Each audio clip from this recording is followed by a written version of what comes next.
This dry roasting of the herbs is a way of creating not only a way of preserving your fresh herbs, but it creates another slight flavor. Now, this is unlike dried basil. We're gonna dry roast some basil in this video, and it will be time elapsed. We're gonna season it a little bit with some olive oil and salt, and then put it in a very low oven and let it dry, roast, and bake till it's crisp, which is what we're gonna do. But this dried basil is a little bit unlike the dried basil that you buy in the supermarket, which is a little bit more crumbly. These will still be in whole leaves, and you can use them for garnish as whole leaves that are dried and things like that too. And I'll show you that when we get them out of the oven a little later. But for right now, basic technique for dry roasting your herbs. And again, my three favorites are basil, sage, and oregano. Okay, so I have some fresh basil leaves here in a bowl. And I'm going to very carefully take a little bit of extra virgin olive oil and sort of coat. Now, you don't want to do too much. I'm even put it on the side of the bowl instead of directly on the leaves a little bit. And that, I have enough on there right now, which isn't very much. I got a half a teaspoon of olive oil on this basil here. I got about, I don't know, a small, little bunch of basil here. Then I'm going to take a little bit of kosher salt and put it on there. Not much. Then I'm going to set it and spread it out on a sheet pan. Cookie sheet. You can put them in on a flat saute pan if you want. And it's okay if they're overlapping a little bit. It's not going to make that big of a difference. Then I'm going to pop this in like a 225, 250 degree oven right now. And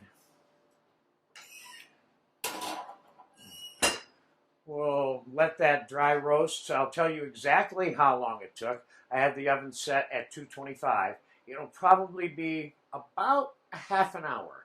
So I'll be back in a flash in about a half an hour. We'll take them out of the oven and we'll take it from there. The dried roasted basil has been in the oven for about 30 minutes now. I just looked at it. It's ready to come out.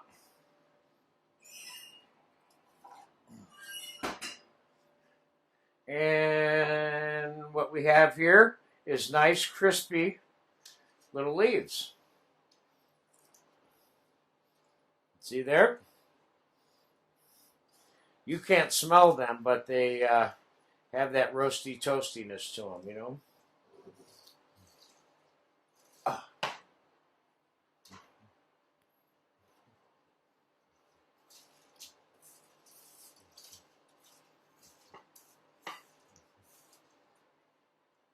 So, what do you do with these? Now, you can put them in an airtight container, seal them up, and keep them in your kitchen and use them whenever you want for the next few months, which is great. You have, I don't know if roasted is the right word, but I'd say dry roasted fresh basil. Now, if you just went and ate this, it's crispy, and you can do that.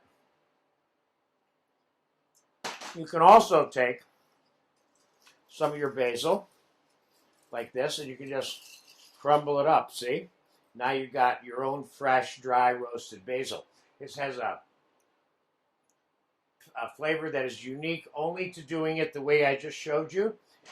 Not a big deal, but add this to your repertoire, and in this pasta class, I'll show you a couple places to use this, okay? So there you have it, how to dry roast your own fresh herbs for longer term storage in a slightly different flavor.